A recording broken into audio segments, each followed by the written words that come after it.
Yeah, hello and welcome to the Banter Blitz show, the final one for January 2020. I hope I'm live and the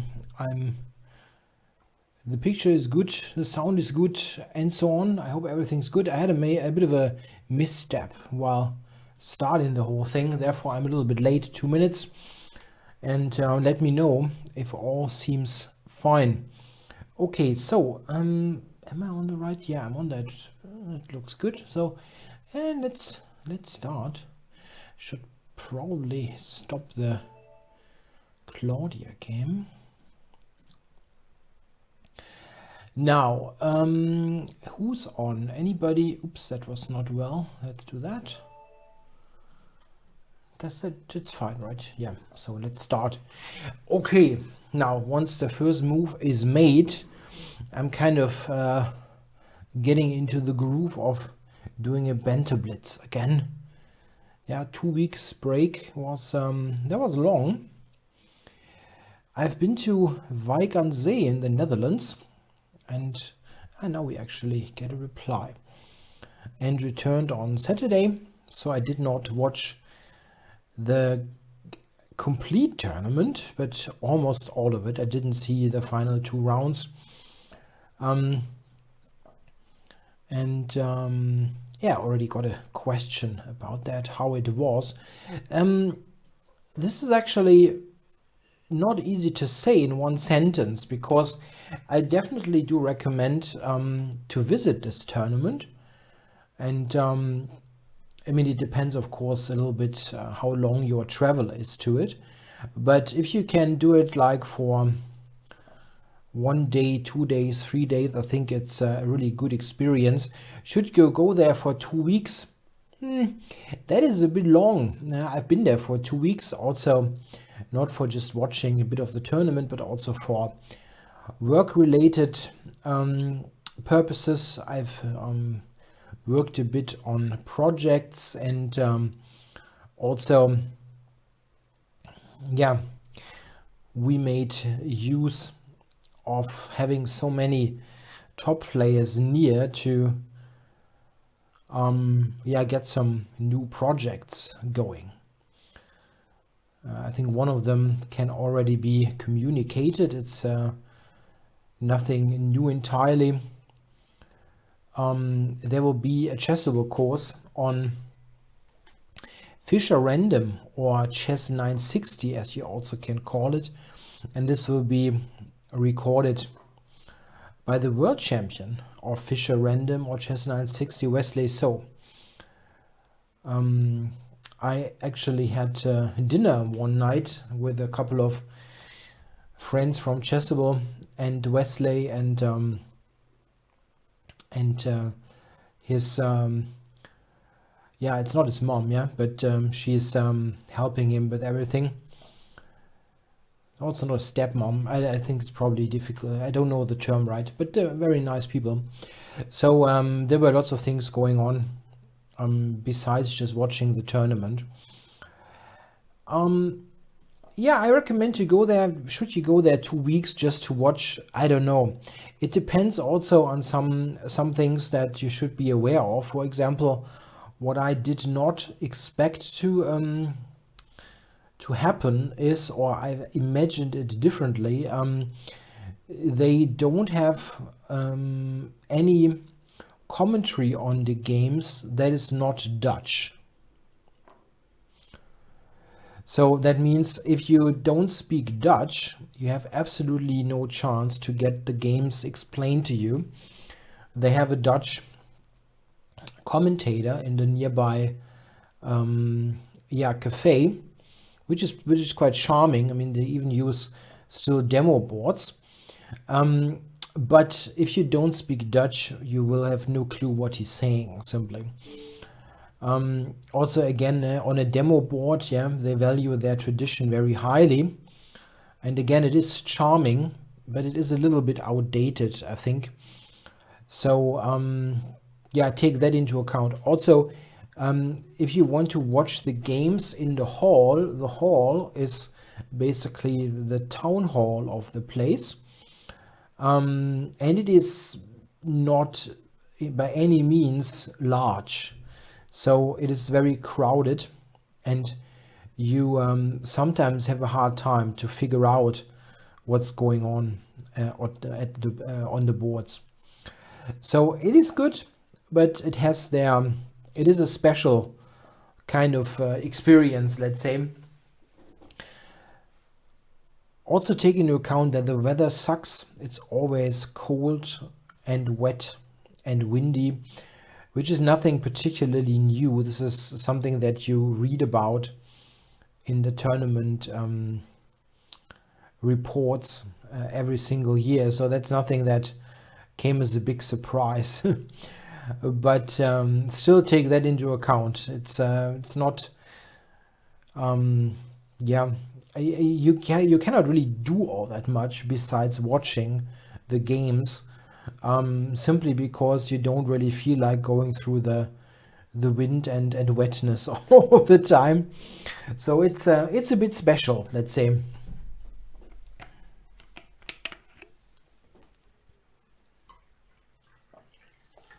Didn't manage to make me some tea, so I have to do with water. Yeah, by the way, the game here is really boring. Somehow I didn't get anything here. Absolutely nothing in terms of an advantage. Now I get this check-in on c8, and that means I can win the pawn, which is a bit of a lucky break, because before he gave me that pawn I had absolutely nothing. Now knight e5 is a bit of a threat, or knight g5.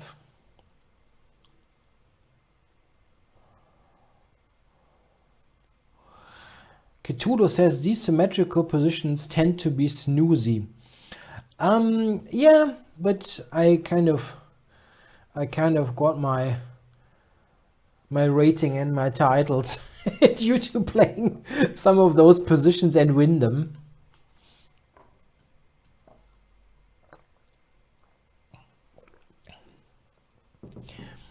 There's a question by Zeal and Zen. Can you describe Dutch food? I can, but do I have to? No, that wasn't a good joke. I don't think I'm good at that in particular. I think that you can get a good food there close to the sea.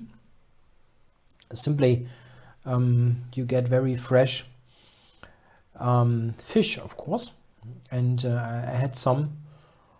But I had an apartment where I was staying with a kitchen, so I mostly cooked myself, and I didn't do anything too fancy.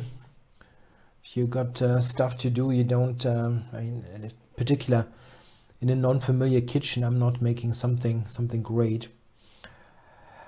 Okay, thanks for the game, Pap Peter, and I won that not very exciting game at the end. No, I didn't have oysters, just some regular. I mean, this is kind of what they do in the Netherlands. They deep fry everything, and it was some kind of deep fried fish and chips, basically. Yeah, but on a pretty good. It was very tasty because it was fresh. There was a question about the C4 Keep It Simple project. Yeah, I worked on that, but the release date is a little bit up in the air. I don't quite know when it was scheduled for April, and I'm fairly sure that this won't work because of, as I mentioned, projects that were discussed at Vike. And so Entilza here is giving me a Grunfeld with 2 extra tempi. That's a lot. Yeah, he's black and played e6 and e5. That's really odd.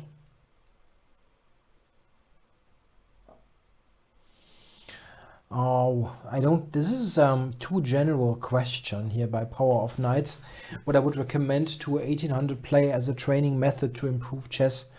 Yeah, you can do so many things. In general, it's a good thing to not focus on one part of the game too much. Only doing openings, for example, won't help. Yeah, be a bit balanced in that regard. I also think that it makes sense to put some emphasis on things that you really enjoy doing, because if you absolutely don't enjoy what you're studying, you will lose motivation in the long run, and sometimes not even in the long run, but in the short run. So let's just say, yeah, you absolutely like to study tactics and enjoy that. There's not a bad thing to put some emphasis on that. Yeah. And if you absolutely really hate to study endgames, then study some, but don't force yourself to do it and hate yourself the whole time. Yeah, that doesn't really help. So do the things that you enjoy doing within reason, and make sure that you don't have a super glaring weakness in one part of the game.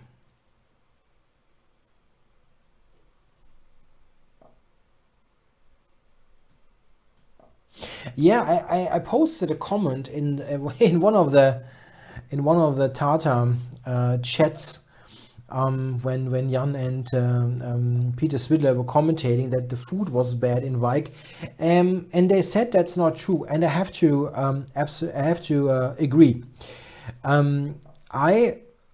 It seems I went to the absolute worst place that you can get there, and there are better ones. And for example, the place that we went to with Wesley, so that was really good stuff. I mean, don't ask me how that place was called. It was near the beach.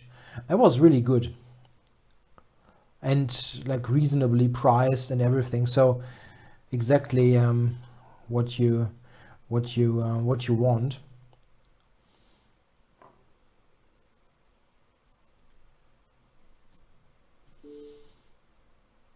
The only place where you definitely should not go to is a Turkish place that I was in, because that was the first thing, the closest place to my apartment, and that was really terrible.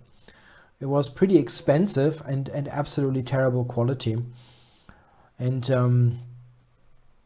when it comes to Turkish food, we are usually quite we're used to getting good stuff in Germany. There's such a large Turkish community, and you can get really good Turkish food in Germany, and that was pretty awful in comparison.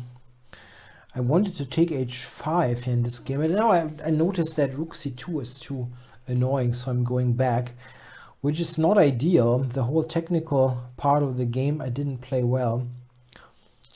Not good. The knight on a4 is a bit of a problem anyway.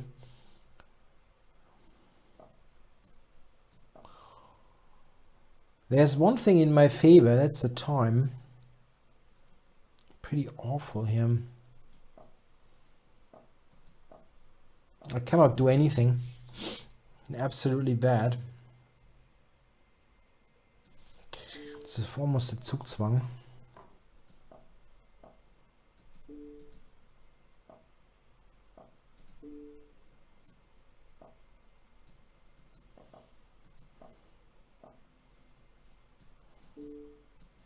Yeah, I will win on time. Didn't really pay much attention in the last couple of moves. I was winning on time anyway. It was pretty bad because he just gave me a pawn early on for no compensation, and then I played it in a way that he had compensation. Maybe looking at this here, maybe I should have played that differently, because I can win the pawn here in many ways, and maybe knight takes is actually easier here. So somehow here, that wasn't so easy. Okay, thanks for the game, Antilza. Now, let's play Doppelangriff, double attack. Yeah, I should play e4 a little bit more.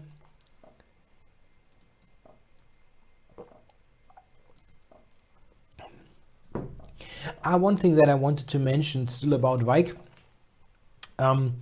What I think is pretty interesting for many people is are the amateur events that they have.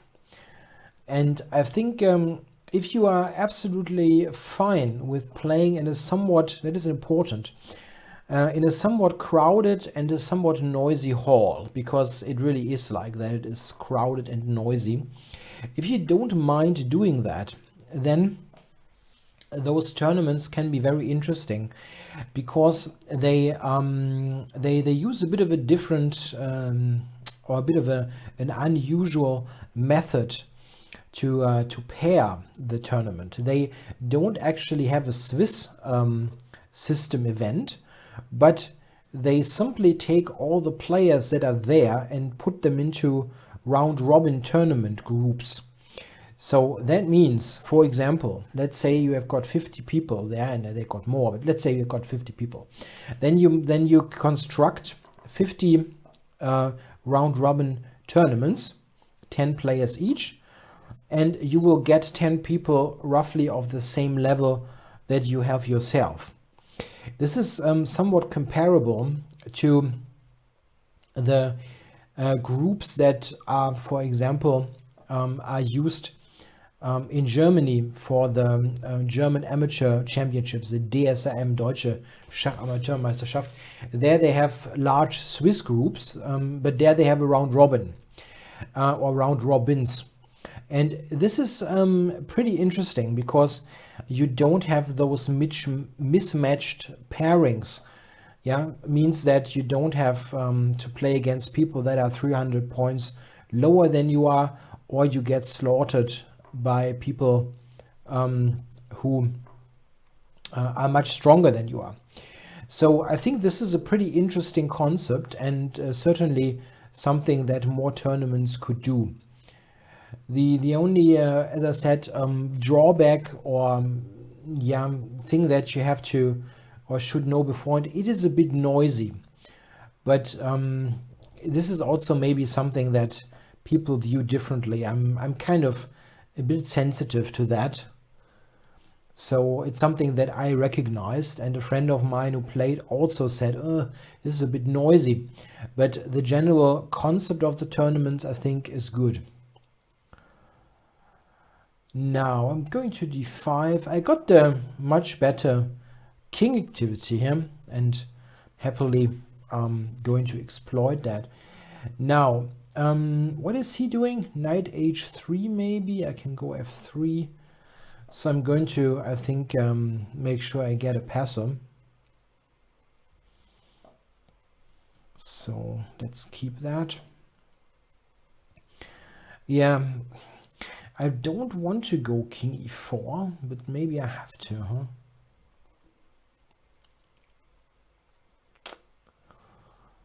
F4, he will take play knight e2.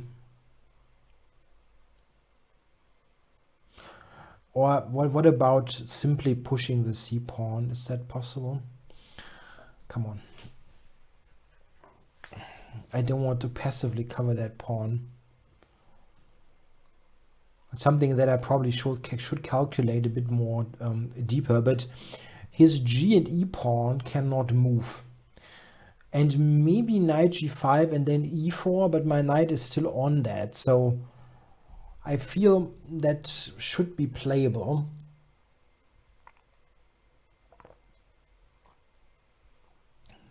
I didn't want to return. It is just a little bit uncommon to sacrifice a pawn in a knight ending. Yeah, so I'm taking this and I go right back, as h6 cannot be defended.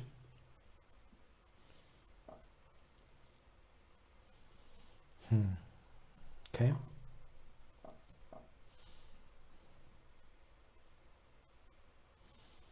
Yeah, I think that should be winning. The h-pawn alone is so dangerous. Yeah, going to take it. And now the h-pawn is doing the job. Can also go here. Yeah, thanks for the game. Doppelangriff. Yeah, I got a bit of a small advantage there and somehow managed to convert that. This is a funny name, Duncan McCockiner. Wow, it's a long name. And I haven't played him yet, so let's start. Let's get started. I wanted to go e4, right? Yeah, I always forget that.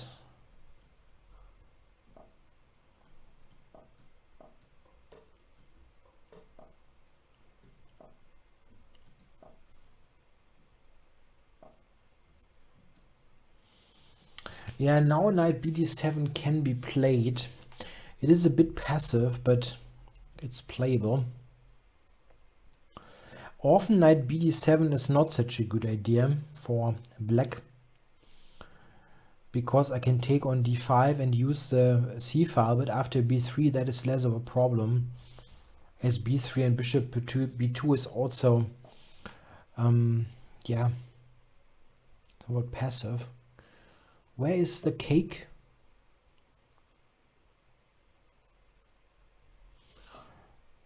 There is that cake again, making me hungry. Do I have a cake here? Oh, I don't think I have. Wouldn't be too bad having a cake. Okay, c takes d5. Queen c7 is a bit strange. Yeah, I don't think he wanted to take with the knight. Okay. Interesting. So this one probably bishop a6 is possible. Oh, I completely overlooked that knight d3 is actually a bit of an awkward pin. Fork. Fork is right.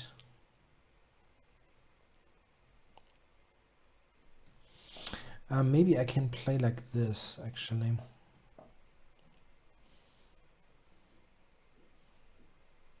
He takes c1, bishop a6, the knight is trapped. Maybe b5 is possible.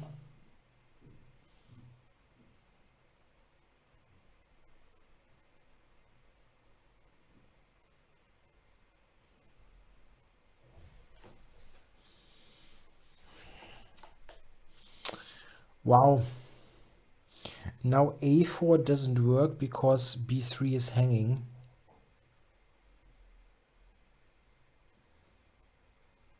That is a bit annoying.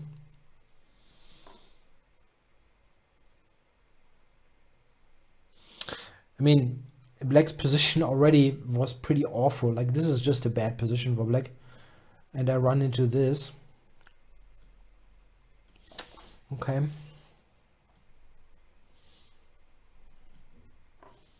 Yeah, and I guess I have to try to outplay him being an exchange down.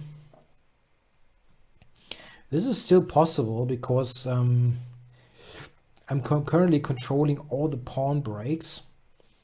Of course, black is much better, but I mean, he got into that bad position for some reason, and that is always that always gives some hope.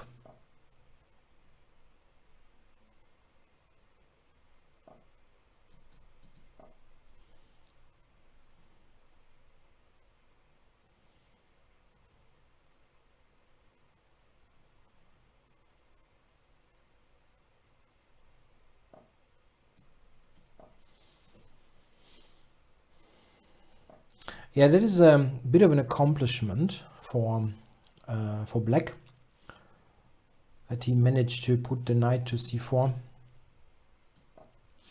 Probably something that I should have prevented somehow. I'm not sure if I could have done that. Yes, I do play e4. I just keep forgetting it. I have written the Keep It Simple e4 book, and I know some theory, of course, from that book project. It's just, as I said, mostly a matter of forgetting to make the move, because currently I'm more in a default 1d4 mode, and I have to make a conscious decision, let's say, to actually play e4. It's not something that I would do without thinking about. Threatening knight a b3 now. It's still not super easy for him to convert because the knights are pretty annoying.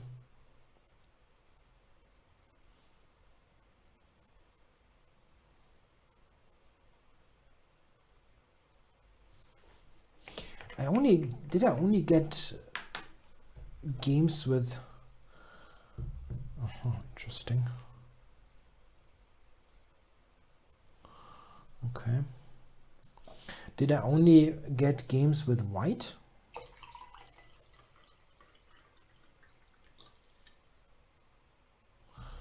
Now it's funny, I'm attacking the rook here on d8, and it has no square to go to without leaving the d4 rook for the taking.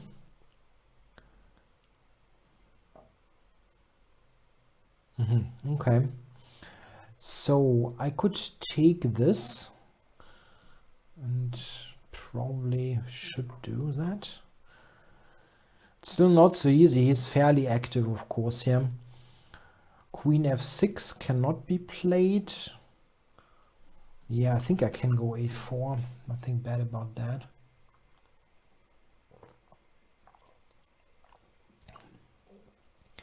So I got the exchange back.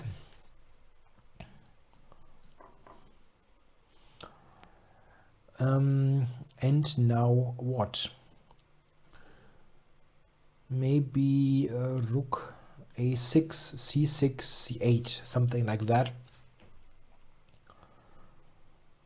Not certain. He has this active rook and so on. And maybe he has something good that I don't see, but currently I think I'm in good shape.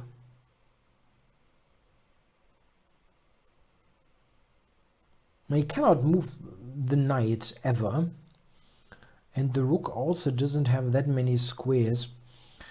So what is this move doing exactly? Knight e3, right? Is that the idea? Knight e3, okay.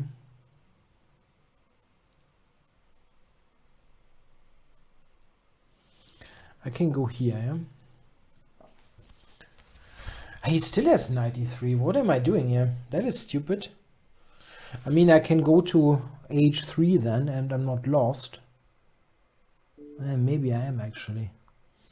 Because a rook takes f2. Ah, that was very stupid.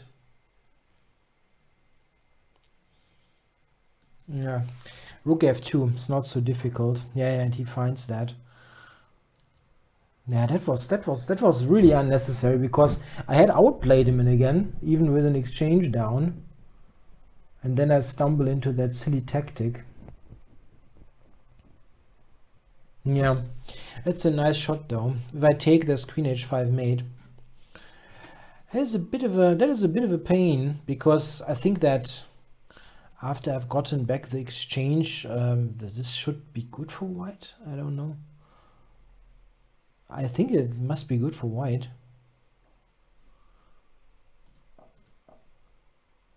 I mean, maybe I'm not sure here. Is he threatening anything? There was even a mate in one. Okay, that's true. Yeah, there was even a mate in one. Yeah, it's a bit. The 93 is a bit annoying. Yeah, you can try something else than rook a6, but it's really a fairly logical move. Yeah, I can go h4. Okay, and again, I don't want to analyze the game. It was a bit silly anyway, yeah, that I gave up the exchange early on. Okay. Playing Aura Industries. I got white again. What's going on? I've got white every single game. And I forgot to play e4 again.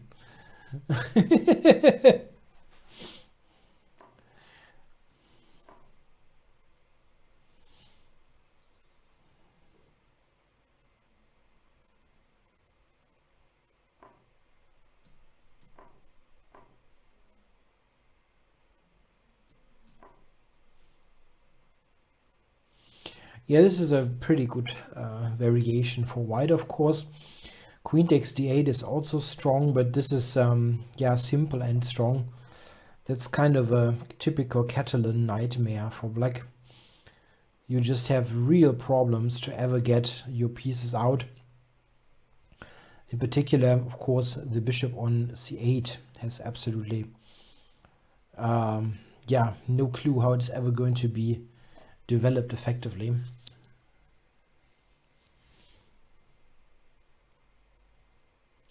I'm not sure if that is actually a threat.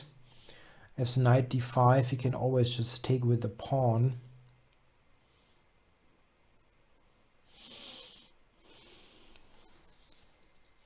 Yeah, maybe just bishop f4 was better. Due to that bishop on g2, you can never move the c8 bishop.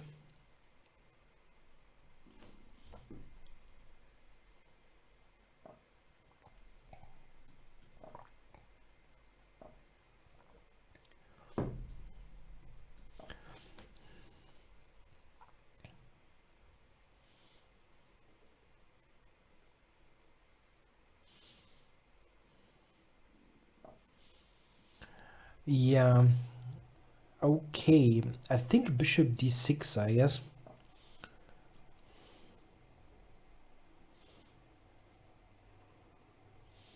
Yeah, this is a complete nightmare. Black will never get his pieces out.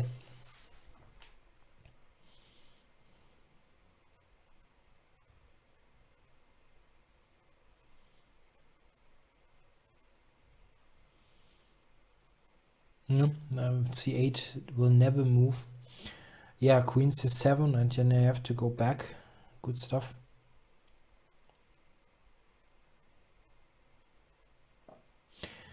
Is rook d8 already crushing? Maybe, huh? At least that threatens mate.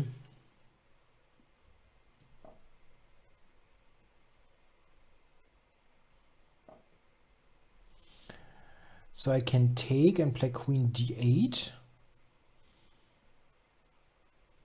But I mean, he doesn't have a move anyway.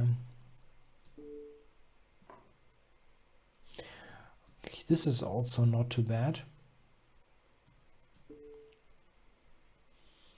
King g8, queen d8 is mate. And this is threatening a nice knight c7 checkmate.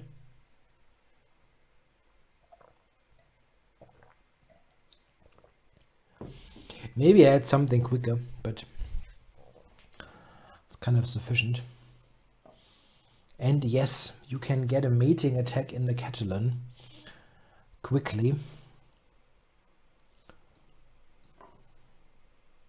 In 20 moves.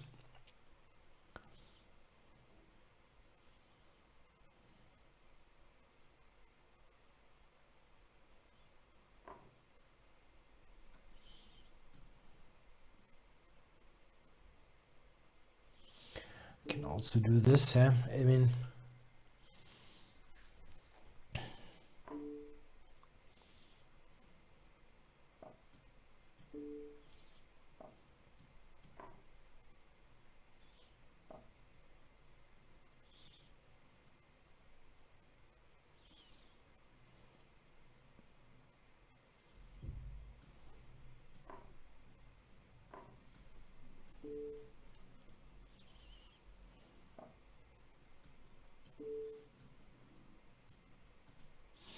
and let's not do any pre-moves.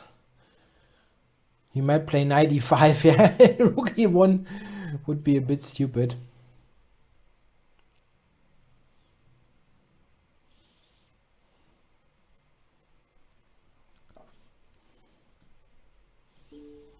So you could think of resigning. It's quite unlikely for white to screw that up.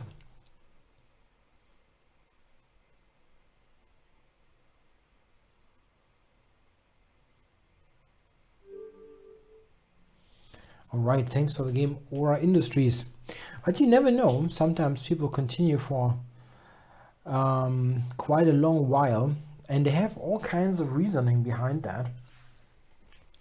I once had a game, that was in the early 1990s, when I was still a junior player. I once won a game, and I know it was on paper a pretty even matchup, but I won very clearly. Like with white, he had no chance whatsoever and lost. And then he resigned like one move before mate, when he was like was a rook down the whole time and so on. And then he resigned and he said, I only continued this game for so long because I wanted to check if you can play a little bit of chess in the first place. That I found really, really weird. After he had made really a complete fool of himself. And then he wanted to ask me if I can play a bit of chess. But these kind of things you're getting used to after a while. But as a kid, I was a little bit irritated, let's say.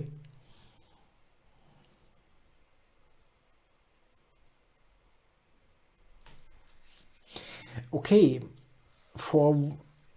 in each session, I have this line at least once. No exception here. Against Cookie Monster. The Cookie Monster.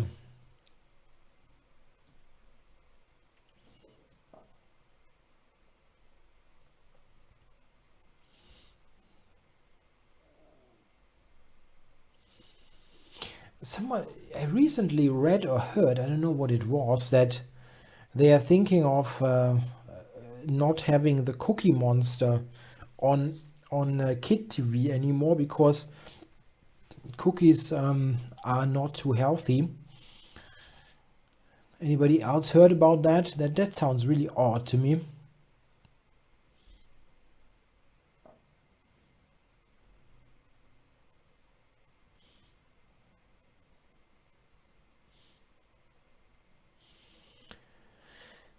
The knight is a bit of a pain. I would really like to get my queen into the attack.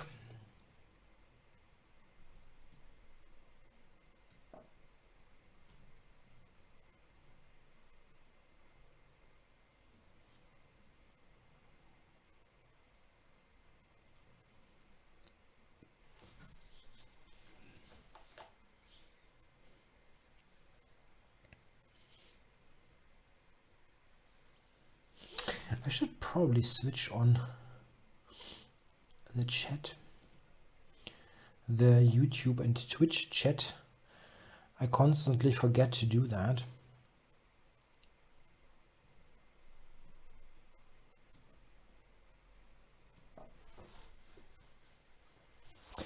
Yeah, I'm trying to prepare to castle queenside in this way.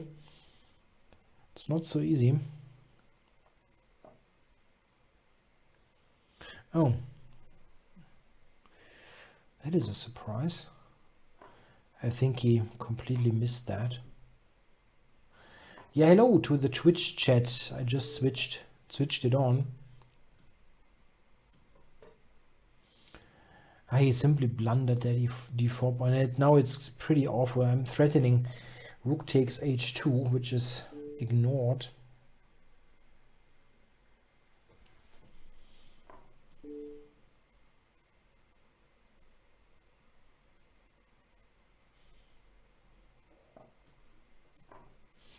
And now the threat is bishop moves, bishop f1, yeah, I guess. Mate, close to mate. Yeah, but I'll take it.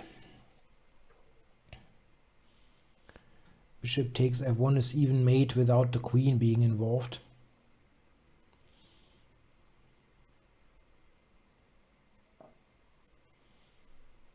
Okay, so let's win the queen then.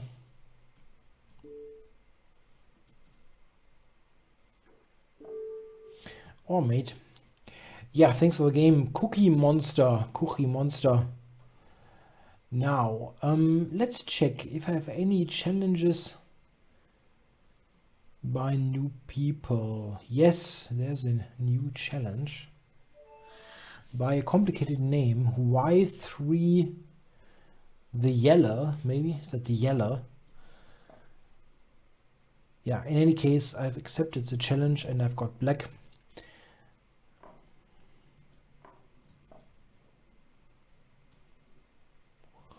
Gimme Sveshnikov. Yeah, we didn't see any Sveshnikovs by Magnus in the tournament. He mixed it up a little bit, opening wise, and he did get some e4s, but he relied more on e5 in that event. I think staying unpredictable is really important. We played Sicilian against Vichy, right? And played a little bit strange, a little bit of a strange fashion.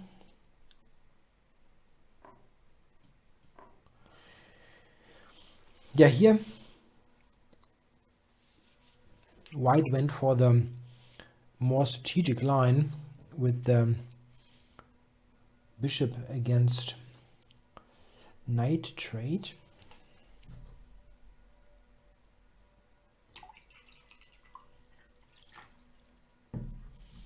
White tries to establish control over d5, the knight first.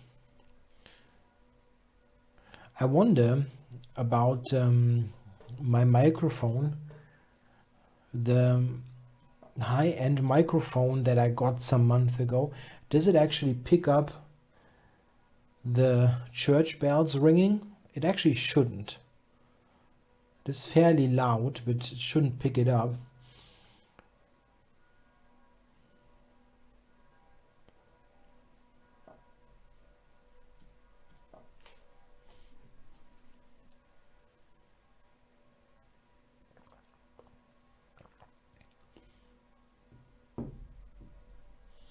It is not. That's the way it should be.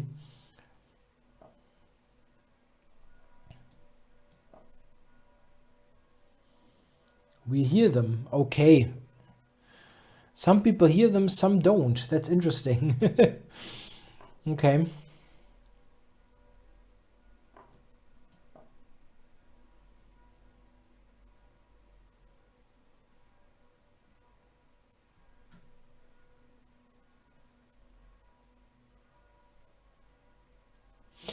Okay, now this position is fairly equal. I traded on e3 to increase my pressure, my control over d5, and ultimately I would like to play d6 to d5.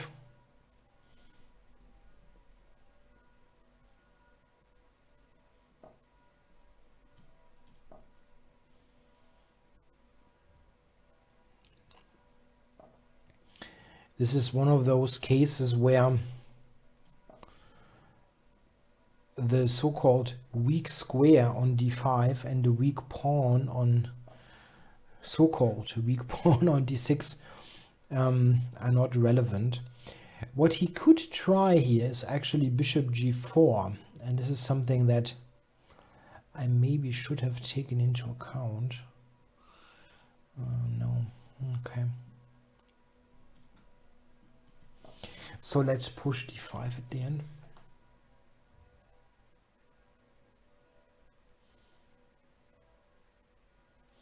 The bells are still ringing, yeah.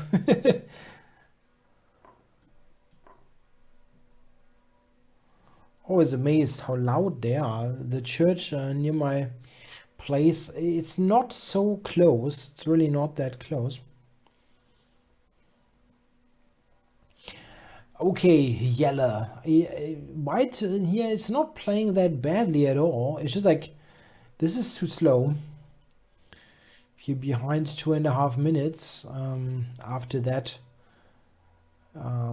yeah, short time spent in the game, you're not going to make it probably.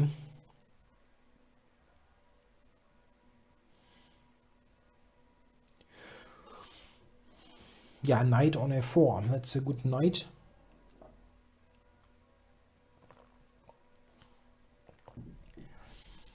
Tja.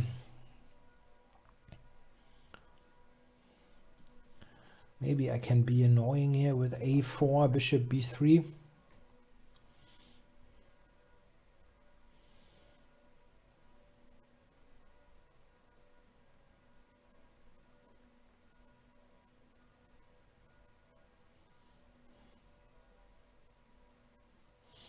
Yeah, maybe the sound is slightly different in Twitch and on YouTube.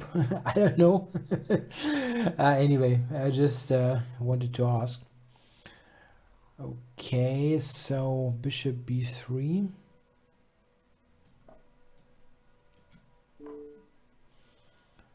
I wanted to actually win that bishop, but it doesn't seem to work. He still has a queen move, I think, to e4, yeah.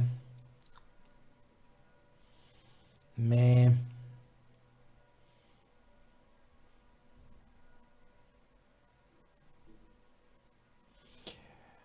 Meh.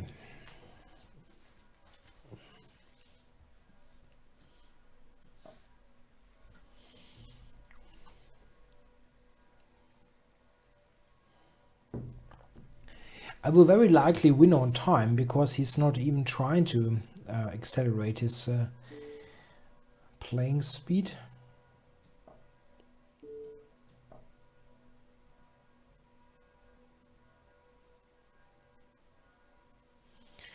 What on earth? They're ringing the bells for like 5 minutes.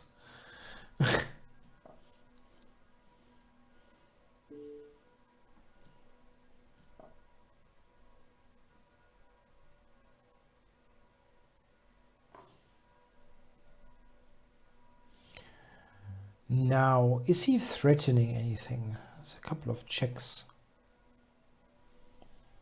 Yeah, in any case, I'm taking him. And win on time. Yeah, thanks for the game, Yella. That was not badly played at all. It was just far too slow. Now Shelling Ford is challenging me. Let's do that. It's got again an enormously high rating. And I'm going to go e4 as requested. Schelling is not the best person to do that against, but I'd rather want my normal repertoire, which is more of a d4, c4, knight f3 based against a very strong player, because I'm just know it a bit better. But I wanted to play e4, so let's do that.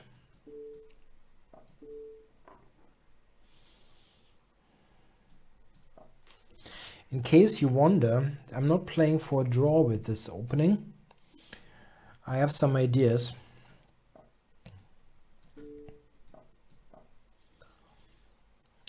What I'm doing here is I'm basically copying a game between Magnus Carlsen and Varujan Jacobian from the Pro Chess League 2018, when White had a bit of a pull, and this is not equal at all.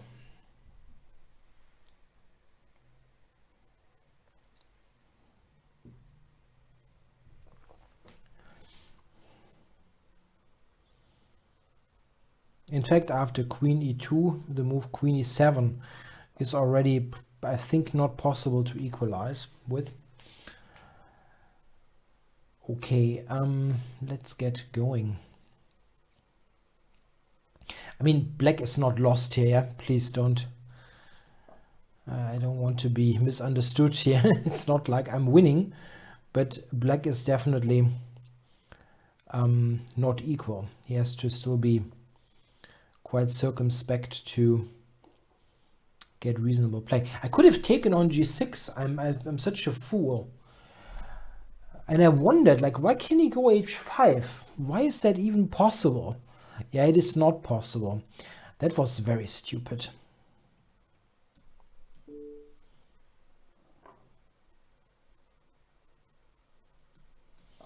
Very, very stupid. In any case, white is still better, of course. What is he doing there?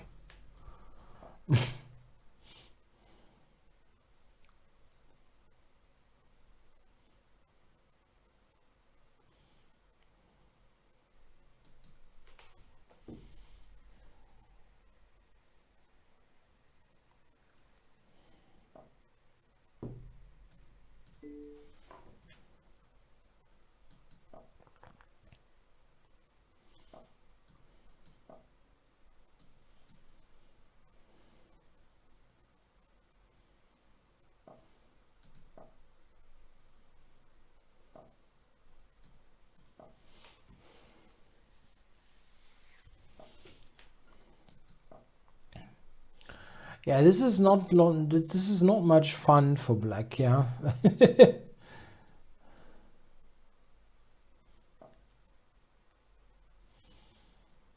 He's a tough defender. I mean, he has to be with all the bad positions that he gets. Now, how do we do that? How do we win?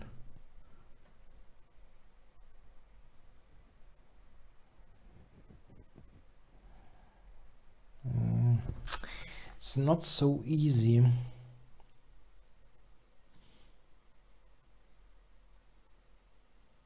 No, this is not shots fired. He's perfectly aware that he's getting bad positions all the time.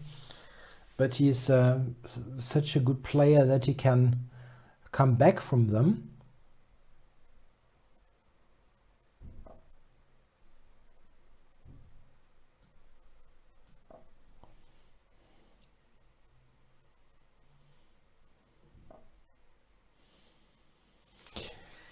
Miktal says looks drawish. I don't hope so.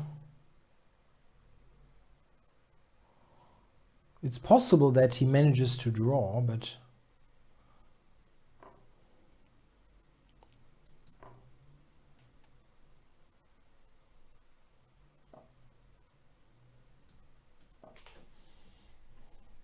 threatening bishop h3 checkmate. That's a bit of a problem. That's a real problem. Wow.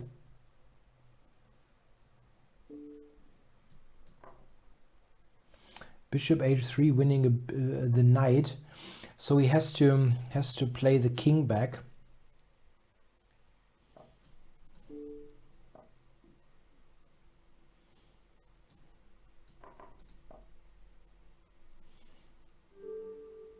Yeah, and that's it. Yeah, I could have won much quicker, of course, with knight takes g6. That was pretty stupid.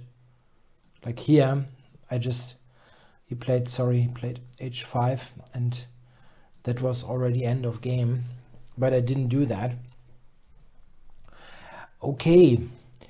Yeah, this is one of those lines that make the exchange variation more interesting than you might think, because after queen e2, black needs to know that he has to play bishop e7 or bishop e6. And okay, bishop e6 is not such an easy move to make, because white has c4 and knight g5, and it's not so easy to do that for people who don't know what's going on. And here even white has some slight chances for an advantage. So I am challenged by Bonku Babu. Bonku Babu. Hooray, let's go e4.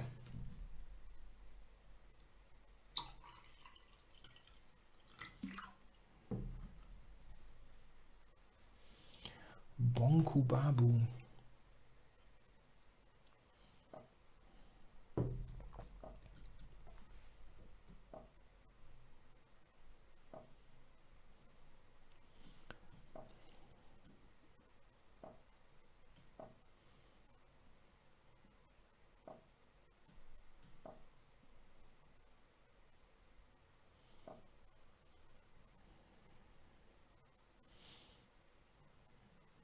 Wow, f6.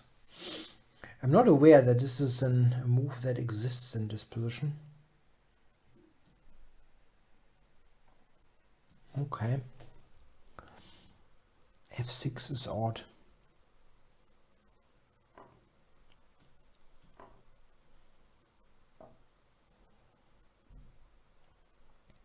That's a bit tough to believe, yeah, that this should be any good. What about, okay, we have bishop d3 here, which is certainly not bad, but I also think queen d3 could be good. And pinning the queen immediately.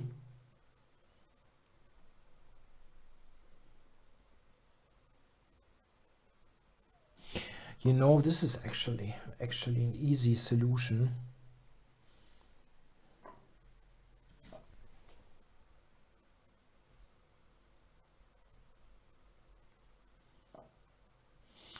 Now, I can take h7. I can also check on g6, which is funny.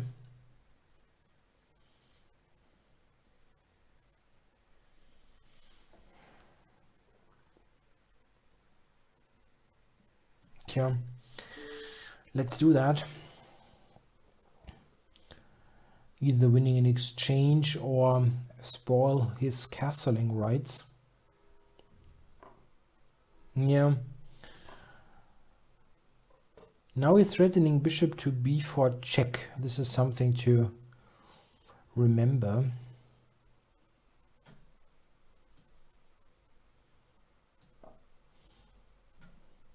Yeah, I mean, I'm in exchange up, and I don't think black has...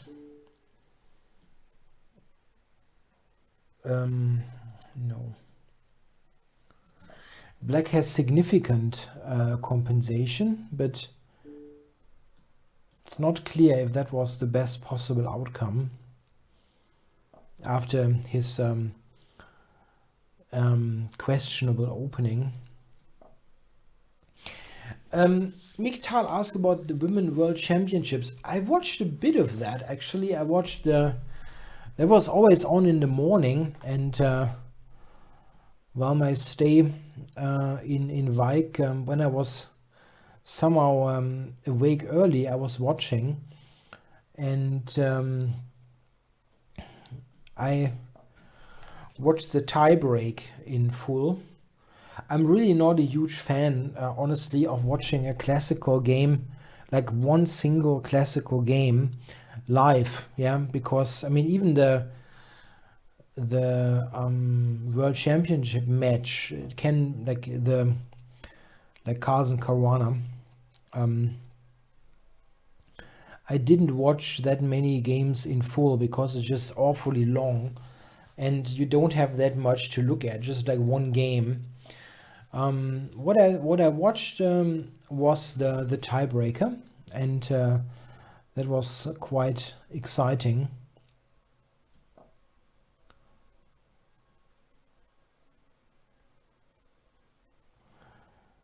What I found a bit surprising that in the tiebreak, Goryachkina was unable to convert her huge advantage, because that game was really badly played by White. I mean, really badly played. And it's something that you have to win this, simply. I mean, that is just too bad. A really nice game, I think, was Zhu Wenjun's win in the tiebreaker. The third game, I think it was. That was very nicely played.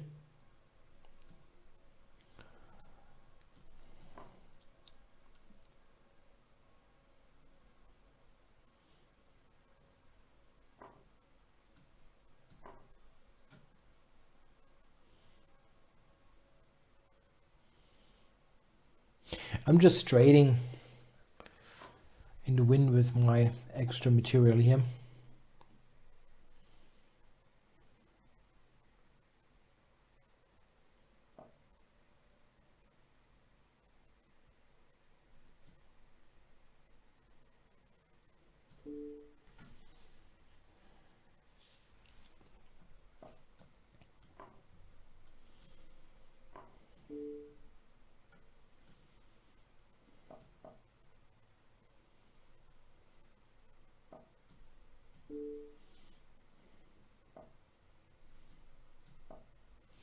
Yeah, and rook d8 next.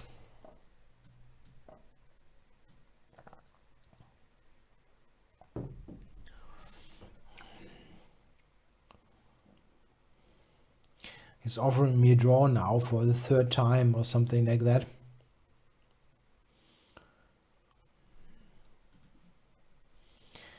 Don't really see the point. The only purpose that serves is that I'm not going to take your challenges again. So don't do that.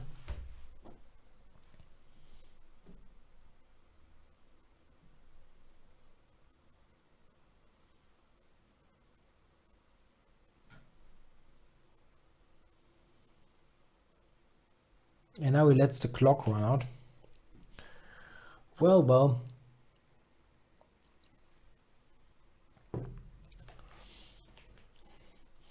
This is really a bad behavior in the context of such an event here, because you basically prevent others from playing, which is really, really awful. Yeah, somebody else could play instead of you.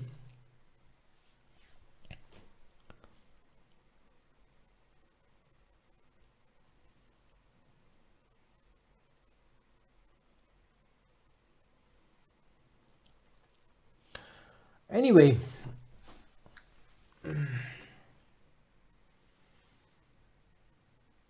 yeah, then we go on to a short commercial break. Yeah, if you want to buy some good books, here they are.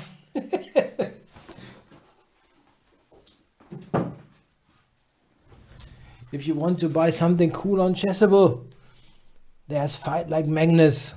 Hooray! Yeah. Or other stuff that I've written or recorded. It's still 19 seconds to go.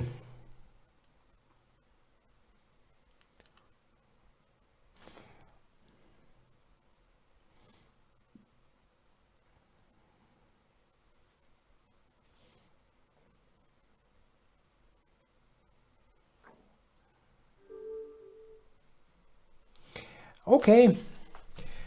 Right, next game. Who do we have here in the list? Etes. Haven't played him before. Let's play Etes. E4, right? That was the requested move.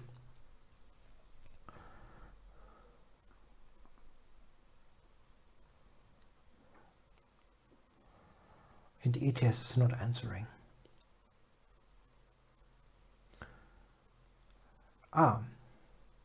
Raito Yagami on YouTube asks, what books do you suggest for 1900 players?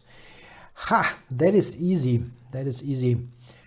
I absolutely suggest to get the 100 Endgames You Must Know by Jesus de la Villa. That's an absolute classic. And I think everybody should get that book and study it. Absolutely. It started out as a print book and is now for a while also on Chessable. And it is one of those books that I think are particularly well suited for Chessable, because it is consisting of those 100 endgames, and you should absolutely go through all of them and make sure that you know them. And this is exactly where the platform shines. And now the 100 endgames on Chessable are also with video filmed by John Bartholomew. So you can also have John explain every single endgame to you. So this is a fantastic book. And you can also, I mean, there's also the print version, which is here. So yeah, so many possibilities to get that. And I think this is the one book that everybody should have and learn, because those basic endgames, they happen all over the place so often that it is just a huge leak in your game if you don't know those. Yeah, like Lucina position, pawn end games, how to play with, let's say, rook and bishop against rook, or how to defend that, and so on. So there are basically all the endings in there that should be part of your basic chess education. The other book that is, of course, an absolute classic is Dvoretsky's Endgame Manual, and this is something that I would recommend if you are already a really strong player. Yeah, let's say you are above 2000, let's say, and you really want to be even deeper into the endings. There are also other good endgame books, but I don't know how necessary it is, at what level to get them. So what I'm talking about is, for example, there are books by, I think he's Swedish, Johan Helston. They are very good. Yeah, so I would get the De La Via book if you are, let's say, on that level as described for 1800, 1900, and then go from there. So, come on, check.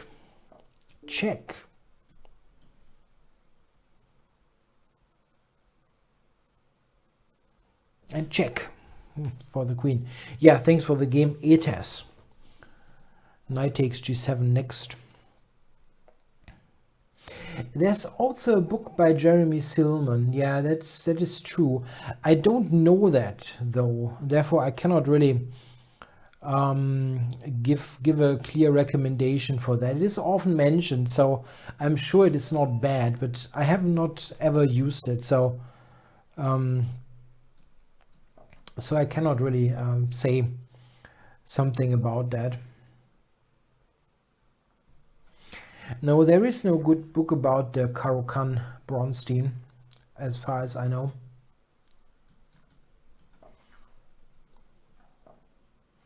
There's the question, what is your rating? Probably that question is directed to me. My FIDE rating is 2435, I think. Yeah, I think that's true. I saw that yesterday when I was playing my league game. The arbiter had written that down. I don't really check that closely because it's usually like going up 2 points, then 3 points down, and so on. So it's kind of fluctuating always between 2430 and 2450.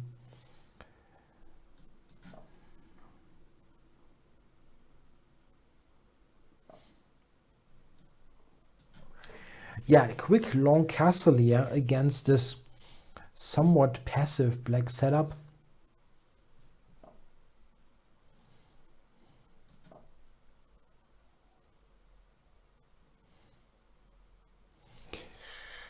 Question by Cthulhu. What is the closest that I've come to the GM title? Not close at all, actually. I had a very good season in the Dutch league some years ago, when I was like 2 rounds to go. I would have needed probably 1.5 out of 2 against very strong players, and I essentially had to win with black against the 2600 in the penultimate round, and I didn't manage. So yeah, that was relatively close. There is nothing like, okay, there was 1 round to spare, or in the final round I needed this and that. No, that didn't happen. I've never been so close.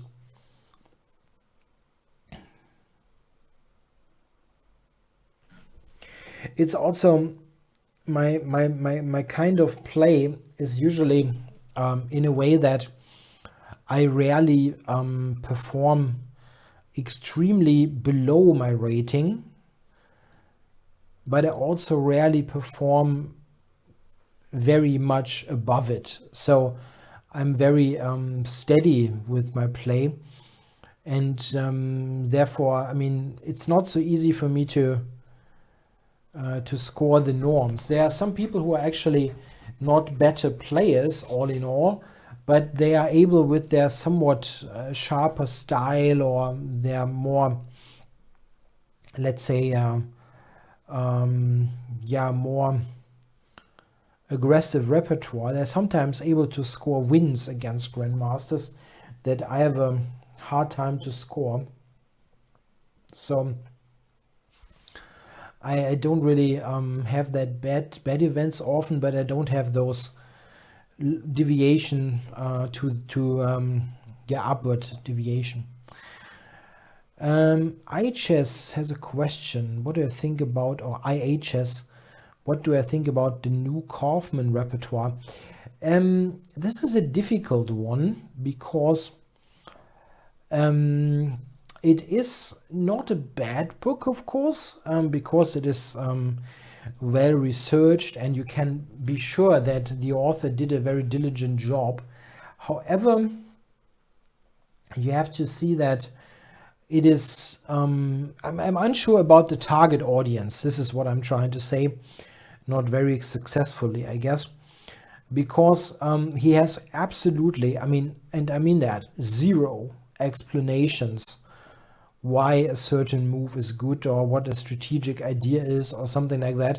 It's mostly a bunch of moves, and oftentimes a computer evaluation. So there's, let's say, a line, and then at the end of it he will say 0.4 lila 0 in brackets. Okay, this is useful for somebody like me sometimes, because I'm fairly sure then that this is a good line, but it would not help an amateur why this would be a good position, or what you should do next. So it can be helpful, but definitely not for everybody. I got many questions today. This is fun.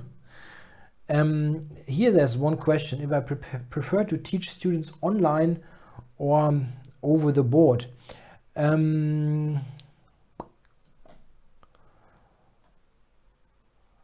Yeah, it's a tough one. I prefer to do it over the board, because it's just good to have a personal contact. It's just fun, right? But I don't think this is necessarily more effective than doing it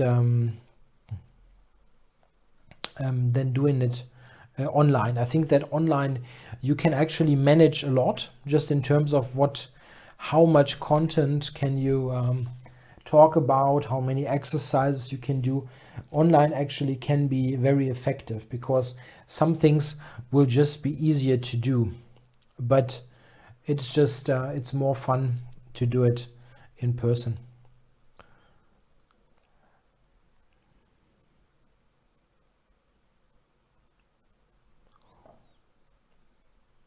Yeah, I missed that move. He's got d4.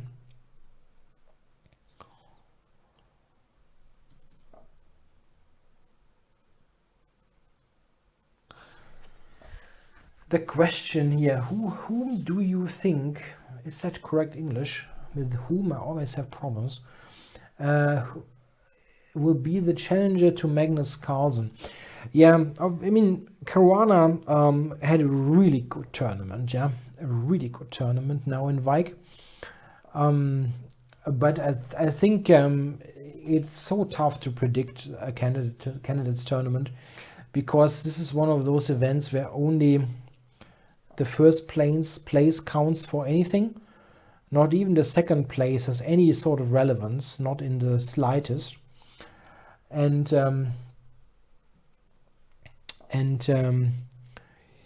you never know who's going to be in good shape or not. I think sometimes it's just a matter of the first game, how you start, with a win. Let's say the player like I need an example. Let's say Wang Hao, right? He's absolutely not a favorite. But if he wins the first 2 games, why shouldn't he win the tournament? You only need a +4 for that usually. I'm not saying he's the favorite. I'm just saying that everybody is capable of winning 1 or 2 games at the beginning, and then anything can happen. It's pretty clear that Caruana and Ding are the favorites, but it doesn't mean that they necessarily also have to win the event there. So the other guys are also strong. If you force me to bet, I would bet on Caruana probably.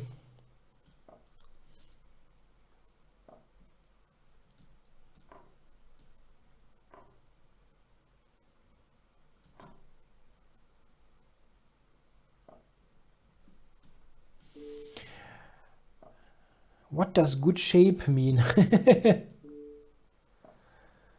Yeah, I think sometimes it's just also a bit a matter of luck, like having a good start and not being none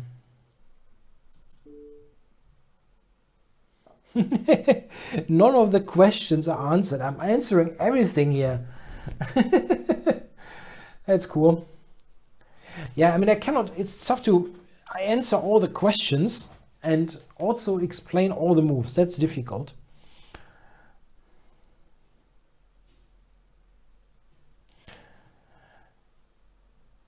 Now, thanks for the game, Taurus Canas. Who else is on? The Rheinpfeil. That's a fun question. If I miss the old Spanish master that always played 1b3 in on the ICC. Yeah, you mean Jorge, right? Yeah, missing is a bit much.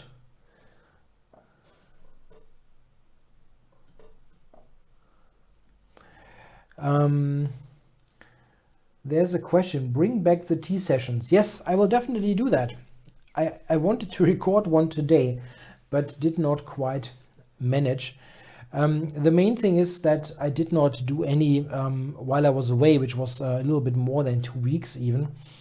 I did not take my equipment to Vike, and therefore I didn't record anything.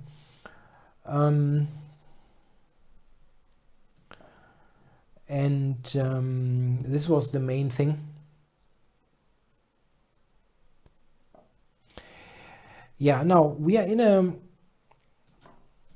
a Catalan here, and I was a little bit superficial with my move order actually. So we are now in a line that is not part of my standard repertoire. Here black usually plays the move c5 or the move rook c8.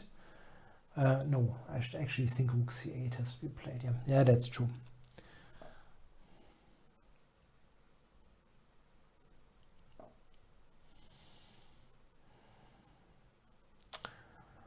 Wow, I have completely forgotten how that goes here, this line.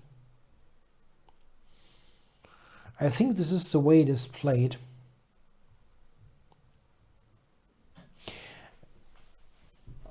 What I try to do here, of course, is I try to prevent black from playing c5, or at least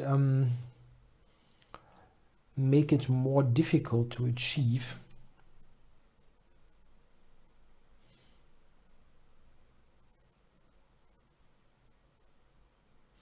Yeah, I know, it looks like I've granted him a couple of tempi, but it's not so much the case, because it is not clear that he actually has improved his situation there. So knight e5. If he takes on g2, can I play knight c6? Yeah, I guess I can, huh?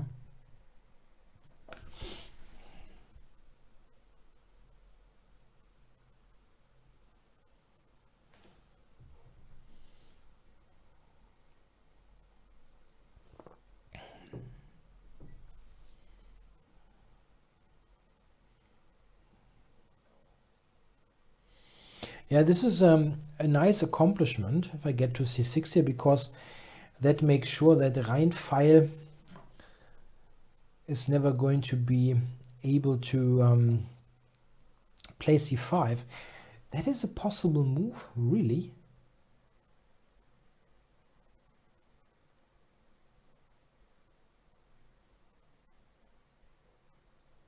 I have to think about this for a moment. I can go a3 here, yeah? But then he has queen d5 check. That picks up this knight.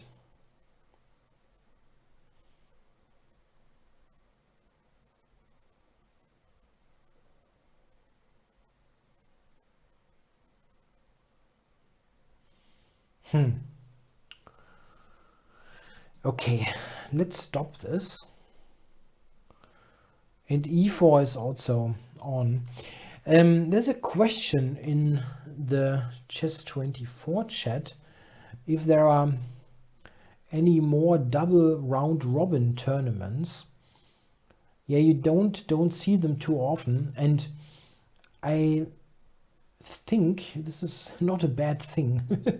Quite often those tournaments are just a complete pain, right?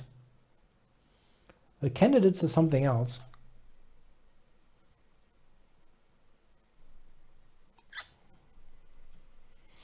Can I not somehow win material here? It's hard to believe. Rook b1, trying to play a3.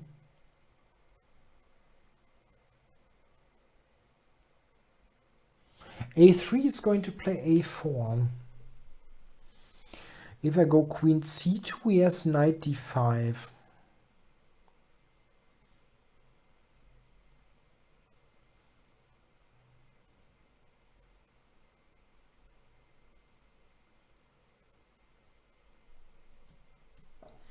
Maybe this is not a good idea and too artificial. But I'm kind of greedy here.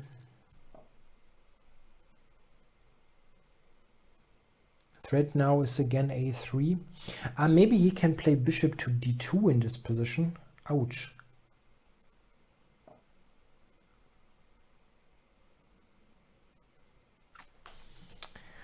Huh, nah,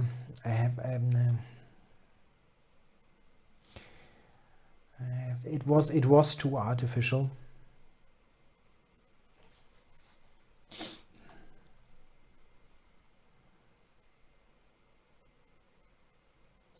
That was pretty bad, pretty badly played.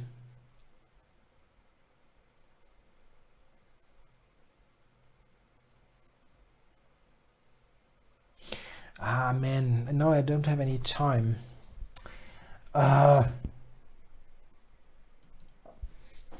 Awful, really awful.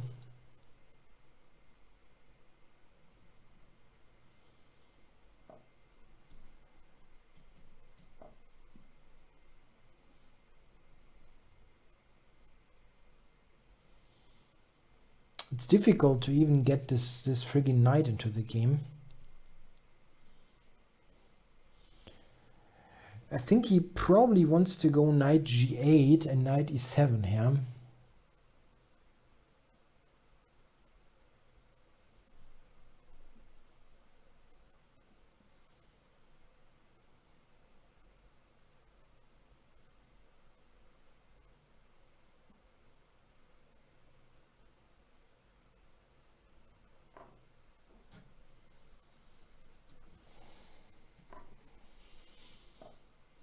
That was odd.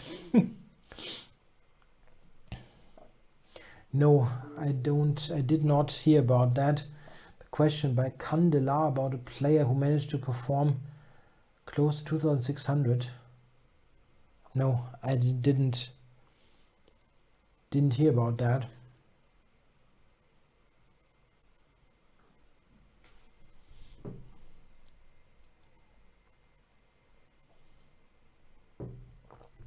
The funny thing is that the bishop is still trapped. It has absolutely no squares. This is the only one. If I take that, he has actually c5, which is a bit of an annoyance. Not going to do that. This is super safe, yeah. Knight e7 wins more material even.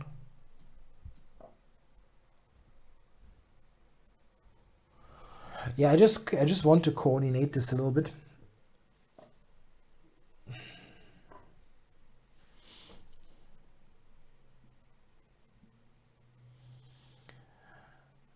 I should not forget that this is non-increment.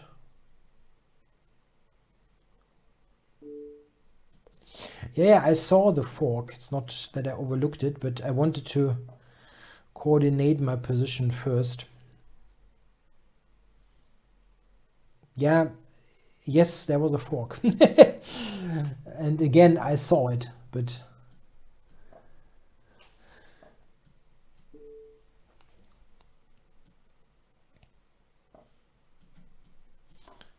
if he would have taken, I could have taken win the queen with rook h3. Okay, that was a bit stupid.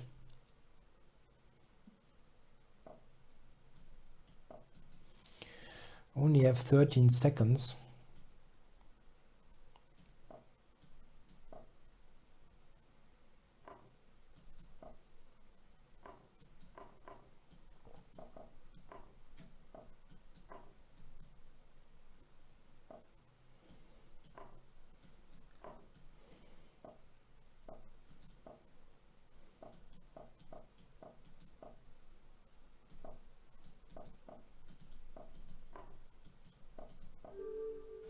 That was close, actually. Okay, yeah, thanks for the game, Rheinpfeil. So, actually, this is already 6:30 on my end, and therefore the English language show is already over. That was quick. So I hope you enjoyed the show, and I'm going to yeah, go to start the German language show in like 1 or 2 minutes. Thanks a lot for watching, and I'll be back for the 1st February show next week. Thanks a lot for watching.